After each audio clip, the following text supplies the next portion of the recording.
আমরা দীঘাতে এসে যেই হোটেলে ছিলাম, তো সেই হোটেলের রুম ট্যুর আজকে তোমাদের সঙ্গে শেয়ার করব।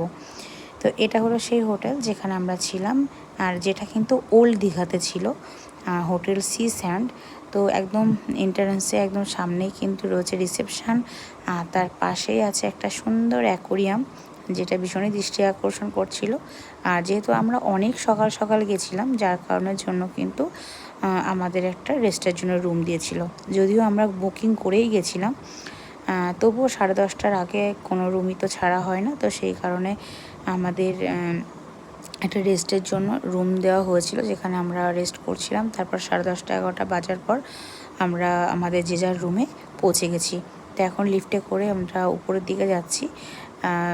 আমরা দুটো রুম নিয়েছিলাম, একটা ডাবল বেডের এসি রুম আর একটা সিঙ্গেল বেডের এসি রুম। তো এটা হচ্ছে আমরা ছিলাম সমস্ত মেয়েরা ডাবল বেডের এসি রুমে। আর চলো সামনে একটা ভিউ তোমাদেরকে দেখাই, একটা বেলকনি থেকে একটা সুন্দর ভিউ, যেটা সবুজে ঘেরা। আর পাশাপাশি আমাদের টয়লেটটাও একটু দেখিয়ে দিই। এই হলো টয়লেট। তো কেমন লাগলো আজকের রুম ট্যুর অবশ্যই কমেন্টে জানিও। পরবর্তীতে একটা ভালো ভিডিও নিয়ে আসছি, চোখ রেখো।